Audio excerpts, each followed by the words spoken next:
உறவும் கைவிட்டாலும் உரிமை கொள்ளும் அவர் கரம். உற்ற உறவும் கைவிட்டாலும் உரிமை கொள்ளும் அவர் கரம். ஒன்றுமில்லா தூஷினம்மை உயர்த்துவதும் அவர் கரம். ஒன்றுமில்லா தூஷினம்மை உயர்த்துவதும் அவர் கரம். ஓடி வராயோ நண்பா, உன்னை சரழைக்கிறார் இன்றே திரும்புவாய் கண்டே. இயேசு கிறிஸ்தியனும் இணையற்ற நாமத்தினாலே தேவ சமூகத்தில் மறுபடியுமாய் சேர்வதற்கு கர்த்தர் கொடுத்த நல்ல கிருபைக்காக நான் ஆண்டவருக்கு நன்றி சொல்லி, என்றைக்கும் வேதத்தில் இருக்கிற ஒரு சம்பவத்தை நம்முடைய அனுபவத்தோடு கூட சேர்த்து பார்த்து தேவன் இன்றைக்கு நம்முடைய ஆத்மாவை கூட உயிர்ப்பிக்கிறதற்கு அவர் இரக்கம் காண்பிப்பாராக. 1 ராஜாக்களின் புஸ்தகம் 17 அதிகாரத்தில் எழுதிய அந்த சம்பவத்தை நான் மறுபடியும் நினைவிற்கு கொண்டு வருகிறேன். 17வது வசனத்திலிருந்து நான் வாசிக்கும் பொழுது அங்கு ஒரு நேர்த்தியான சம்பவம் ஒன்று எழுதப்பட்டு, அந்த சம்பவம் ஒரு அரசனுடைய ஞானத்தை மேன்மைப்படுத்துகிறதாய் காணப்பட்டதை நாம் காண்கலாம். வேதத்தை வாசிக்கும் பொழுது 2 பெண்கள் ஒரே வீட்டில் குடியிருந்ததாக நாம் அங்கு வாசிக்கிறோம். அங்கு 2 பெண்கள் ஒரே வீட்டில் குடியிருந்தார்கள். இந்த பெண்களுடைய அனுபவங்கள் 2 பேரும் ஆளுக்கு ஒரு ஆண் குழந்தையை பெற்றெடுத்தார்கள். பெற்றெடுத்த ஆண் குழந்தையை தூக்கத்திலே ஒருவரை புரண்டு படுத்து தன் குழந்தையை கொன்று விட்டதாகவும், அந்த குழந்தை நடு ராத்திரியில் இன்னொருவள் பெற்றெடுத்த குழந்தை பக்கத்திலே அந்த குழந்தையை தான் எடுத்துக்கொண்டு செத்துப்போன குழந்தையை உயிருள்ளவள் குழந்தை வைத்திருந்த தாயினிடத்திலே கிடத்தி போட்டதாகவும், அது காலையிலே அடையாளம் கண்டுபிடிக்கப்பட்டு சாலமோன் அரசன் இருந்த காலத்தில் அவர் இடத்திலே நியாயத்திற்கு போனதாக நம்ம அங்கு வாசிக்கலாம்.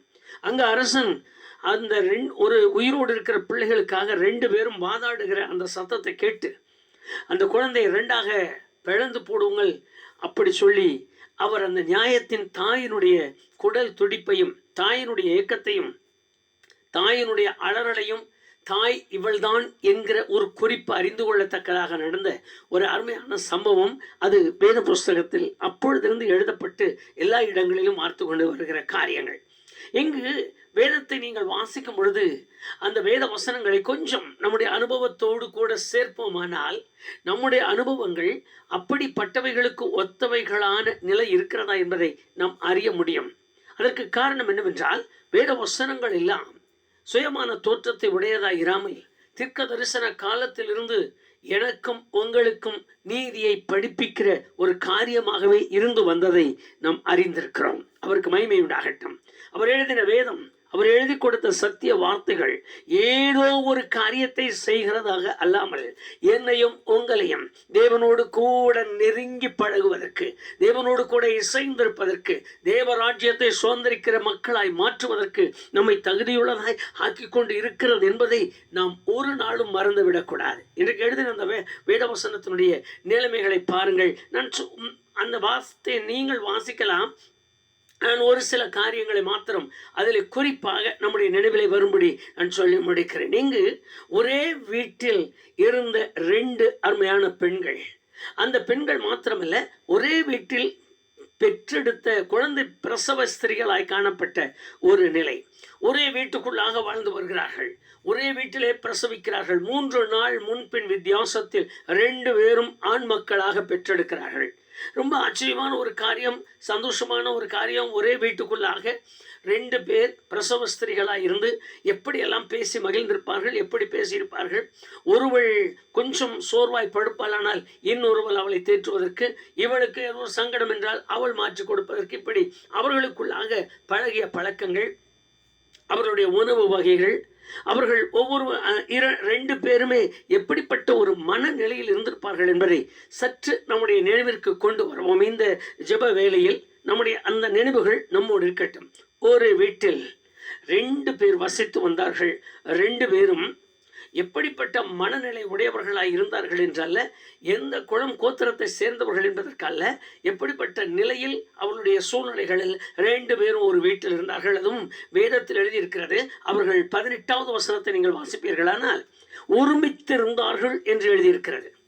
அவருடைய காரியங்கள் எல்லாம் ஒன்றாய், ஒரு சாப்பாடு, ஒரே சூழ்நிலைகள், அவையெல்லாம் ஒருமனப்பட்டு ஒருமித்து அவர்கள் ஒத்துக்கொண்டு தங்களுக்குள்ளது அவளுக்குள்ளது, இவளுக்குள்ளது அவளுக்கு என்று அவர்களுக்குள்ளாகவே கொடுக்கல் வாங்கல் முதல் ஆக்கி அரிப்பது வரைக்கும் எல்லாமே அவர்கள் பங்கிட்டு வந்ததை நாம் வேதத்திலே வாசிக்கலாம். அருமையான கர்த்தருடைய பிள்ளைகளே, சில வேளைகளில் வேதம் நாம் சொல்லும் பொழுது நாம் கவனிக்க வேண்டிய காரியம் ஒன்று உண்டு. 2 வித்தியாசமான பெண்கள் 3 நாள் வித்தியாசத்தில் பிள்ளைகளை பெற்றெடுத்து ஒரு வீட்டுக்குள் இருந்ததாக, ஒருமித்து இருந்ததாக எழுதப்பட்ட வார்த்தைகள் உண்டு. என்றைக்கும் தேவனுடைய சபை என்கிற அவருடைய வீட்டை எடுத்துக்கொள்ளுங்கள். ஒரே குடும்பத்தார் அல்ல, ஆயிரங்களான வித்தியாசப்பட்ட மக்கள் ஒரே இடத்தில் சேருகிறதை நாம் பார்க்கிறோம். 1 தீமோத்தேயு 3ஆம் அதிகாரம் 17வது வசனத்தை நீங்கள் வாசிப்பீர்களானால் அந்த வார்த்தை அங்கு எழுதியிருக்கிறது. அது தேவனுடைய வீடு என்றும் அது சத்தியத்திற்கு தோணும் ஆதாரமுமாய் இருக்கிறது என்று. இந்த போல தேவனுடைய சபையை குறிக்கிற வார்த்தை, தேவனுடைய சபையிலே அவர்கள் ஒருமனப்பட்டு இருந்தார்கள். அவர்கள் ஒரு மனமுள்ளவர்களாய் இருந்தது போல இன்றைக்கு ஒரு மனதோடு கூட இருக்கிறது போல ஒரு பெரிய காட்சியை நாம் பார்க்க முடியாது. எங்கே போகிறீங்க? அந்த சபைக்கு தான் போகிறோம். எந்த இடத்துல இருக்கீங்க? அவர் தான் எங்களுக்கு ஊழியர்.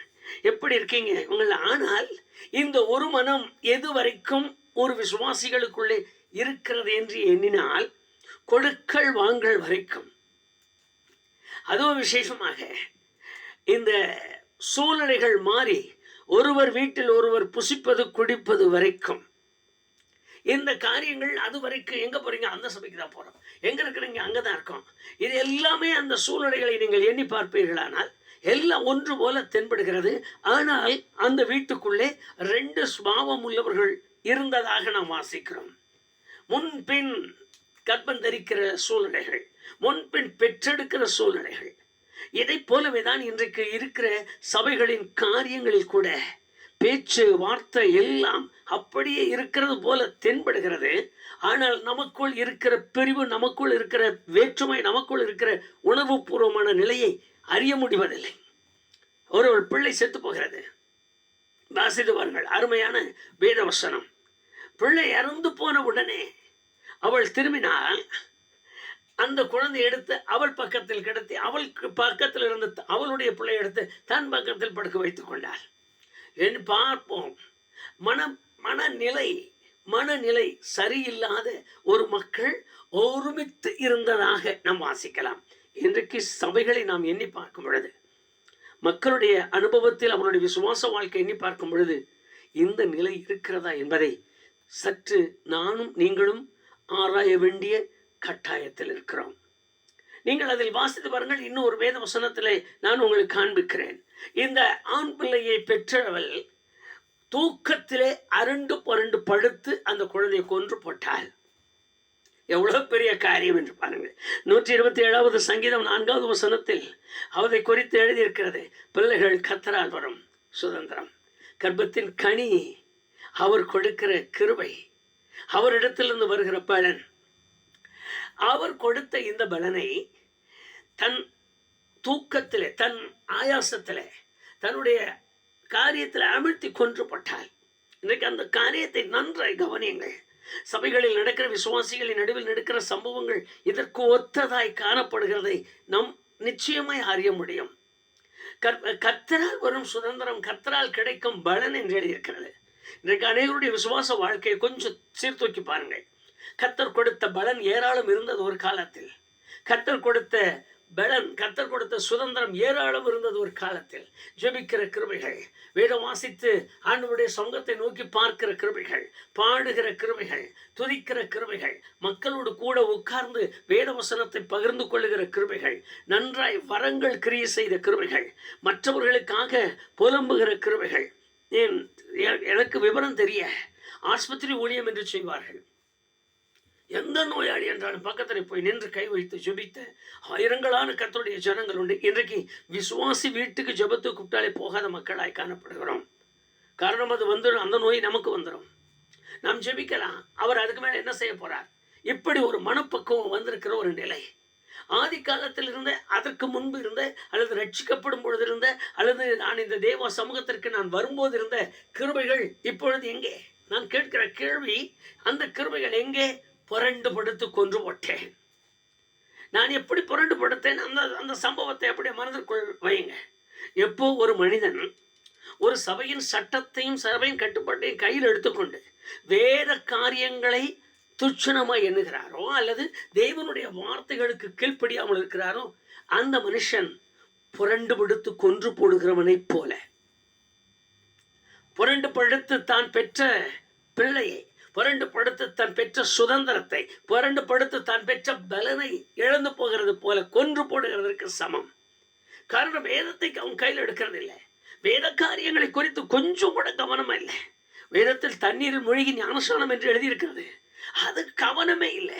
அதை குறித்த பாரம் இல்லை. அது எங்களுக்கு ஒரு இருக்கு, நாங்கள் பரம்பரையா இப்படி இருக்கோம், நாங்கள் வழி வழியா இப்படி இருக்கோம். இப்படி போய்கொண்டிருக்கிற ஒரு சூழ்நிலையை இன்றைக்கு வரைக்கும் நாம் பார்க்கிறோம்.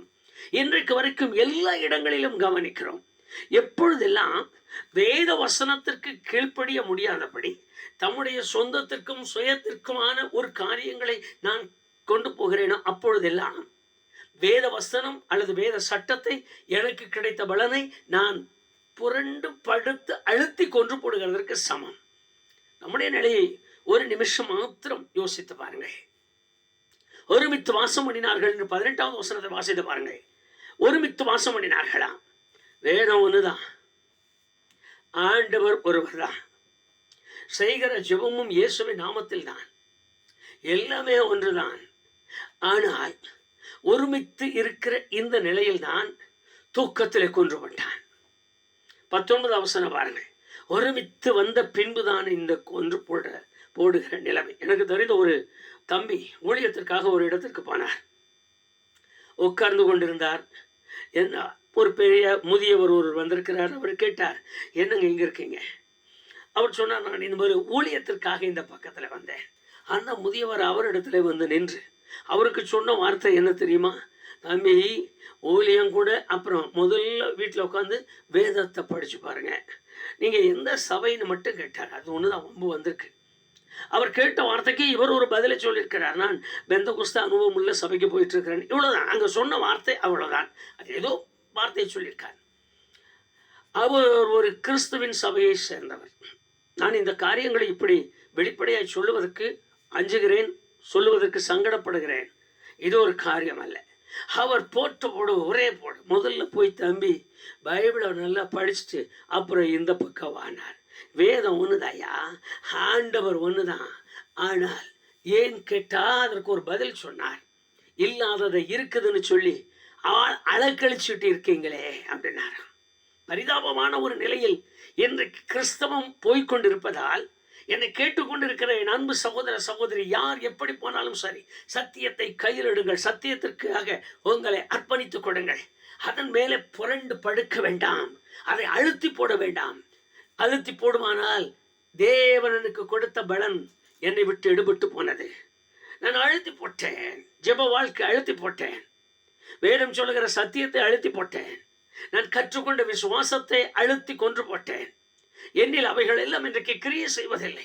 ஏதோ மாறிவிட்டது.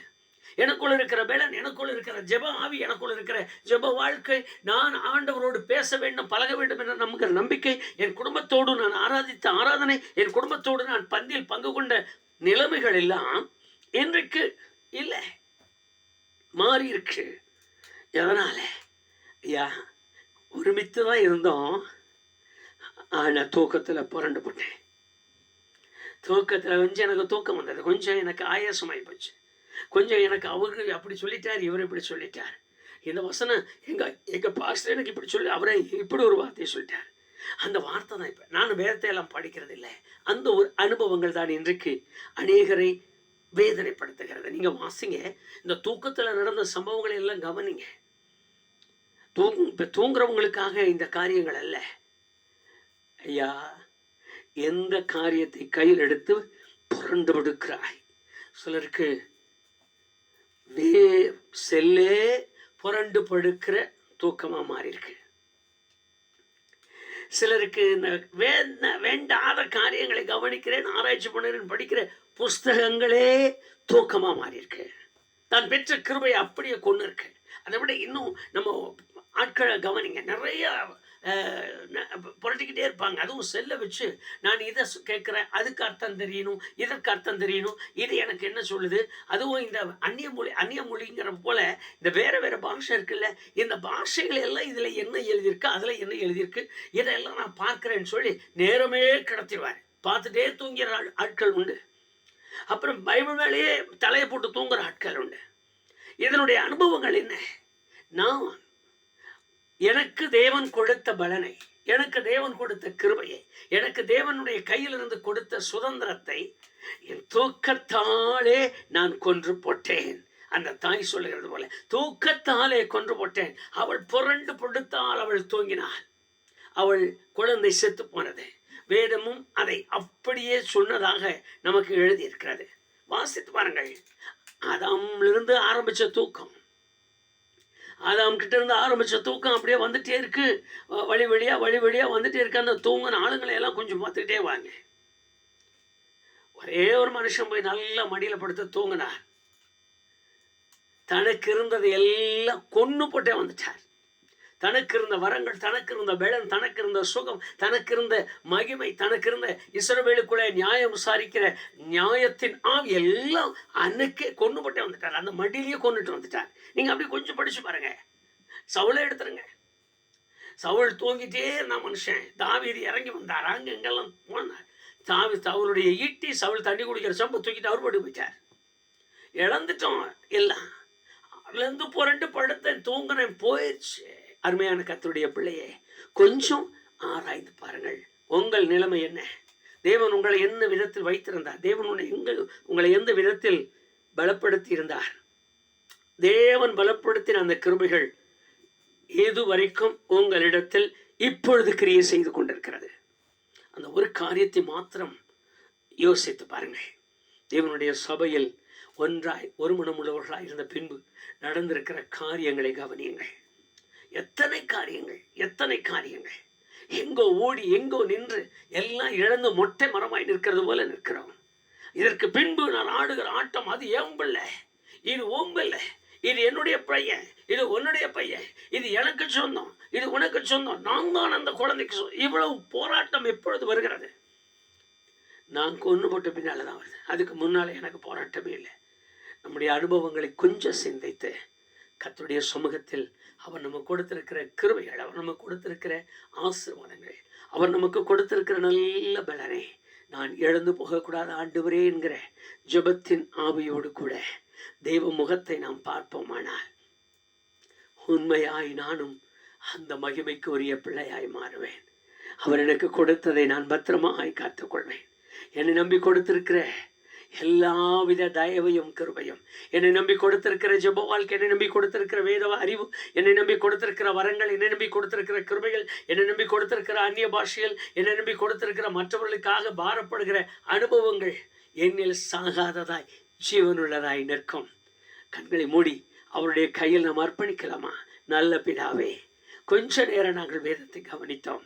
ஆண்டவரே, தனக்கு கிடைத்த அருமையான மகனை புரண்டு படுத்து கொன்று போட்ட ஒரு தாய், செத்து போன பின்பு மற்றவர்களிடத்தில் இருக்கிறதற்காக போராடி கொண்டிருக்கிற இந்த மகளை நாங்கள் கவனித்தோம். நாங்கள் ஒரே வேத வசனத்தை கவனித்தோம் ஐயா.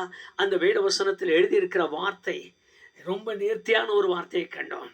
ஆண்டவரே, அந்த வீடு, அவர்கள் தங்கியிருக்கிற வீடு சத்தியத்துக்கு தூணும் ஆதாரமுமான வீட்டை போல அவர்கள் ஒரு மனம் உள்ளவர்களாக இருந்தது. நாங்கள் எங்களுடைய ஒரு மனத்தையும் அந்த வீடு சபையையும் குறிக்கிறதாய் நாங்கள் இப்பொழுது எங்களுக்குள்ளாக தீர்மானித்தோம். அதோடு மாத்திரமல்ல ஆண்டவரே, அடுத்து நாங்கள் கேள்விப்பட்ட காரியங்கள், எங்களுக்கென்று கொடுத்த கிருபை, எங்களுக்கென்று கொடுத்த தேவ தயவு, எங்களுக்கென்று வெளிப்பட்ட அன்பு, எங்களுக்கென்று வெளிப்பட்ட பாக்கியமான வாழ்க்கை, எங்களுக்கென்று வெளிப்பட்ட சுகம், எங்களுக்கென்று வெளிப்பட்ட ஆசீர்வாதங்களை எல்லாம் இந்நாள் வரைக்கும் புரண்டு படுத்து அந்த தாய் கொன்றது போல அவைகளை குறித்து நாங்கள் பாரமற்றவர்களா, அவைகளை குறித்து நாங்கள் கவலையற்றவைகளா, அவைகளை குறித்து எங்களுக்கு எதுவுமே போதும் என்கிற அப்படிப்பட்ட ஒரு உணர்வோடு கூட நாங்கள் செய்ய வேண்டிய கட்டாயமான கடமைகள், ஆவிக்குரிய நிலையில் நாங்கள் செய்ய வேண்டிய கட்டாயமான கடமைகளை செய்யாமல் போனது அந்த தாய் புரண்டு படுத்து அழுத்தி கொன்றதற்கு சமானமாய் எங்களில் இருந்தவைகளில் எத்தனையோ எங்களை விட்டு நீங்கி போனது. ஆண்டவரே, யாரெல்லாம் இதை உணர்ந்து தேவனே நானே அந்த இழந்து போன மனிதன் என்று அங்கலாய்க்கிறார்களோ அவர்கள் மேல் இரக்கம் காண்பியம். இன்னொரு முறை ஆண்டவரே, இன்னொரு முறை உம்முடையவர்களில் நீர் கொடுத்த கிருபைகளை ஒருவரும் இழந்து போக வேண்டாம், ஒருவரும் இழந்து போக வேண்டாம். அந்த கிருபைகளை திரும்ப அவர்களுக்கு புதுப்பித்தரலும். அவருடைய ஜெப வாழ்க்கை, அவருடைய விசுவாச வாழ்க்கை, அவர்கள் உம்மோடு கூட பழகுகிற பழக்கங்கள், உம்மோடு அவர்கள் நீண்ட நேரம் பேசுகிற அந்த தன்மைகள், ஆண்டவரே குடும்பமாய் உம்மை சேவிக்கிற பாக்கியம், குடும்பமாய் ஆராதிக்கிற பாக்கியம், குடும்பமாய் கர்த்தருடைய பந்திக்கு போகிற பாக்கியம், விசுவாசத்திலே தங்கள் பரிசுத்தத்தை காத்து கொள்ளுகிற இப்படிப்பட்ட தேவனிடத்திலிருந்து கிடைத்த பலன்களை அவர்கள் கட்டி காத்து கொள்ளுகிற நிலைமைத்தார்.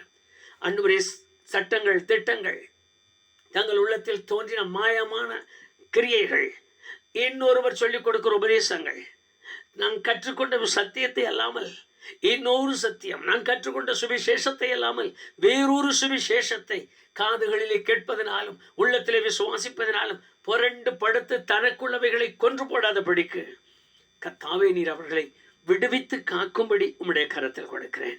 உம்முடைய கண்கள் இரவும் பகலும் நோக்கமாயிருக்கட்டும். பரிதாபமான நிலைமையில் இந்த விசுவாச வாழ்க்கையில் ஆண்டவரே யாரெல்லாம் ஒதுக்கப்பட்டவராய் உடைந்தவர்களாய் நிற்கிறார்களோ நினைவு கொள்வீராக. தன் பிள்ளை செத்து போனதை கூட மனதில் எண்ணாமல் இன்னொரு பிள்ளைக்காக போராடுகிற அனுபவம் போல எங்கள் கர்த்தருடைய ஜனங்களின் காரியங்கள் மாறாதபடிக்கு என்னுடையவைகளை நான் காப்பாற்றிக் கொள்ள வேண்டும் என்கிற அந்த பக்தியோடு வாழ்கிற உள்ளம் தாரம். யார் யாரோடெல்லாம் பேச விரும்பி இருக்கிறீரோ அவர்களோடு பேசி அவர்களை உணர்த்தி அவர்கள் இழந்து போன அந்த கிருபைகளை திரும்ப பெற்றுக்கொள்ள நிற்கிறவைத்தார். அது கர்த்தருடைய பலன் என்று எழுதியிருப்பதால், கர்த்தரால் வரும் பலன் என்று எழுதியிருப்பதால் அந்த பலனை நாங்கள் இழந்து விடக்கூடாது. அந்த பலனாலே நாங்கள் இன்னும் ஆவிக்குள் வளரட்டும், இன்னும் பரிசுத்த ஆவிக்குள் வளரட்டும். ஆண்டவரே, எங்களுடைய ஆவி, ஆத்மா, சரீரம் எல்லாம் தேவ சமூகத்திலே எங்களுக்கு கிடைத்திருக்கிற சுதந்திர வீதத்தை பங்கிட்டு கொள்ளத்தக்க, பெற்றுக்கொள்ளத்தக்க மகிமையுள்ளதாய் மாறட்டும். கண் கலங்கி தங்களை ஆராய்ந்து பார்த்து நிற்கிற எல்லார் மேலும் இரக்கமாயிரும். இன்னும் ஒரு விசை மனமரங்கம், இன்னும் ஒரு விசை மனமரங்கம். ஆண்டவரே, தன் தாய் பிள்ளைக்காக குடல்கள் துடித்த அந்த தாயை போல தங்கள் எழுது போன கிருபைகளுக்காக, இதுவரைக்குமாய் தேவ சமூகத்தில் காணப்படாமல் இருக்கிற கிருபைகளுக்காக, இதுவரைக்குமாய் தேவ முகத்தை பார்க்க முடியாமல் மறைத்து போட்டவைகளுக்காக குடல் துடித்து அழும்படி நம்முடைய பிள்ளைகளின் உள்ளத்தில் அந்த ஏக்கத்தை உருவாக்கித்தார். யாரெல்லாம் அந்த அங்கலாய்ப்போடு கூட உம்முடைய முகத்தை பார்த்து கேட்டுக்கொண்டாலும் கெஞ்சினாலும் ஆண்டவரே நீர் மன இரக்கம் கொண்டு அவர்களுக்கு மறுபடியும் ஒரு புதுமையை காண்பியும், ஒரு புது வாழ்வை தாரும். கிருபைக்கு அவர்களை கொண்டு செல்லும். முது மகிமை அவர்கள் இரவு பகலாய் தாங்கட்டும், காத்து கொள்ளட்டும். இயேசு கிறிஸ்து எனும் இணையற்ற நாமத்தினாலே தாழ்மையாய் ஜெபிக்கிறேன் பிதாவே. ஆமே, ஆமே. கிருபைகளையும் இரக்கத்தையும் பாராட்டி தமது பிள்ளைகளின் மேல் அன்பு வைக்கிற தேவன் திரும்ப திரும்ப உங்களை நினைவு கூர்ந்து உங்களை ஆசீர்வதித்து மேன்மைப்படுத்துவாராக. ஆமேன்.